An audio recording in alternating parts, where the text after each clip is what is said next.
عبدالعزیز کی راتیں اور دن کیسے گزرے؟ مسلح پہ بیٹھتے روتے روتے روتے وہیں سو جاتے اور روتے روتے وہیں سے اٹھتے، پر 3 بر اعظم میں ظالم کوئی نہ بچا، مظلوم کوئی نہ بچا، زکوٰۃ لینے والا کوئی نہ بچا۔ اپنی حکومت کو اللہ کی رضا کے لیے استعمال کیا۔ کیسے استعمال کیا؟ سارے مال فاطمہ کا سارا زیور بیت المال میں ڈال دیا، تنخواہ پہ آ گئے۔ عید کا موقع آیا، بچوں نے ماں سے کہا ہمیں کپڑے لے کر دو، عید آ رہی ہے، ہر آدمی اپنے بچوں کے لیے کپڑے لے رہا ہے، ہمارے بچے بھی کہہ رہے ہیں کپڑے لیں، جاؤ بھائی لو۔ فاطمہ کے پاس عمر 3 بر اعظم کے بادشاہ کے بچے آ رہے ہیں، ماں جی عید آ رہی، کپڑے تو لے دیں، ابا سے کہیں کہ ابا سے بات کرتی ہوں۔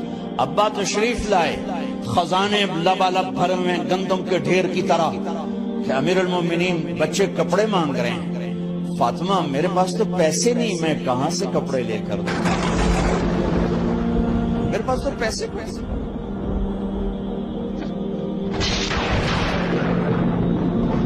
حضرت فاطمہ نے کہا پھر بچوں کا کیا کروں؟ کبھی مجھے بھی نہیں پتا کیا کروں۔ اس کے پہلے 3 حکمرانوں نے لوٹ مار کے بازار گرم کیے، ظلم و ستم کے پہاڑ توڑے، اور آج اسی خزانے پہ ایک شخص بیٹھا ہے جو اللہ کو راضی کرنے کے جھنڈے گاڑ رہا ہے۔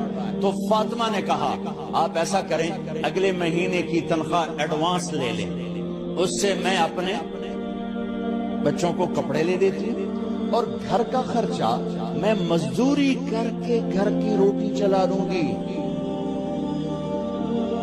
ارے اپنی تاریخ پڑھو، صرف ڈرامے ہی نہ دیکھتے رہ جاؤ، صرف گانے نہ سنتے رہ جاؤ، اور بھی دکھ ہیں زمانے میں محبت کے سوا۔ انہوں نے اپنے بلایا وزیر خزانہ مزاحم، اپنا ہی غلام، ہاں بھائی مزاحم ہمیں بچوں کے کپڑے چاہیے، تو اگلے مہینے کی تنخواہ ایڈوانس مل جائے۔ وہ کہنے لگے امیر المومنین آپ مجھے لکھ کر دے دیں کہ آپ 1 مہینہ زندہ رہیں گے، میں آپ کو تنخواہ دے دیتا ہوں۔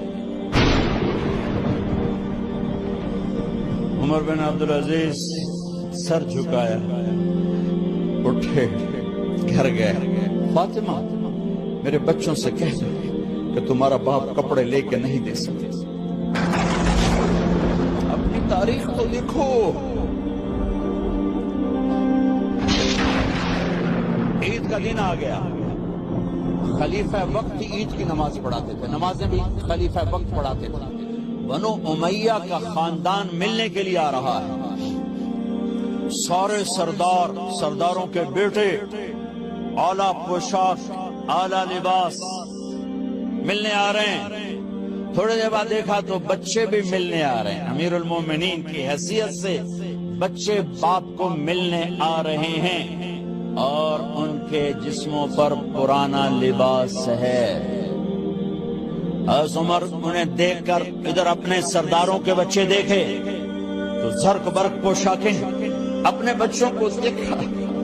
ارے اس باپ سے پوچھو جو سب کچھ کر سکتا ہو اور پھر مٹھی بند کر دے کہ نہیں میں نے حرام کی طرف نہیں جانا۔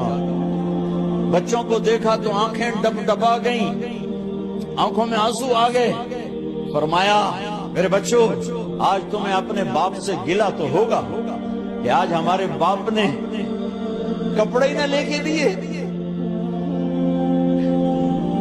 ان کے ایک بیٹے ہیں عبد الملک، ان سے بھی 4 ہاتھ آگے تھے، ان سے پہلے ہی فوت ہو گئے تھے۔ کہنے لگے ابا جان آپ کو مبارک، آج ہمارا سر بلند ہے، ہم شرمندہ نہیں ہیں، آپ کو مبارک ہو، آپ نے قومی خزانے میں بددیانتی نہیں کی ہے، ہم شرمندہ نہیں ہیں۔ انسانوں کو کپڑوں پہ نہیں تولا جاتا۔ آج کا میرا دیس کمالدار اتنا فقیر ہو گیا ہے، اتنا چھوٹا ہو گیا ہے کہ وہ اپنا تعارف کروانے کے لیے 50 لاکھ کی گھڑی لیتا ہے، 6 لاکھ کا جوتا لیتا ہے، آج کی بیگم اتنی چھوٹی ہو گئی ہے کہ اپنے قد کو بڑا کرنے کے لیے وہ 10 لاکھ کا ہینڈ بیگ لیتی ہے کہ دیکھو میرا بیگ 10 لاکھ کا ہے. ارے میری بہن، تو 10 ٹکے کی بھی نہیں رہی اگر تو نے بیگ سے اپنے آپ کو بڑا بنایا. او میرے دوست، تو 2 ٹکے کا نہیں ہے اگر تو 10 لاکھ کے جوتے اور 50 لاکھ کی گھڑی سے اگر تو بڑا بننا چاہتا ہے. ارے اس دھوکے سے نکلو.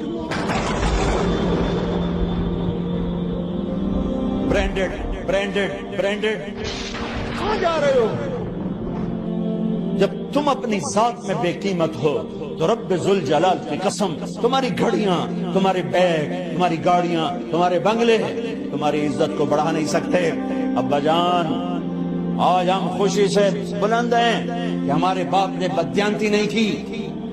گھر میں تشریف لائے، کہنے کہ فاطمہ کچھ پیسے ہیں، میرا انگور کھانے کو چیز. بس فاطمہ رونے لگی. فرمایا امیر المومنین خزانہ تو بھرا پڑا ہے، 1 درم کا بھی تیرا حق نہیں ہے کہ تو 1 درم لے کے انگور خرید لے. تو تڑپ اٹھے، فاطمہ میں جہنم نہیں بنتا. او میرے بھائیو جو دن رات سود میں پھنس چکے ہو، جو دن رات جوے شراب میں پھنس چکے ہو، کیسے اللہ کے سامنے سرخرو ہو کر کھڑے ہو گے؟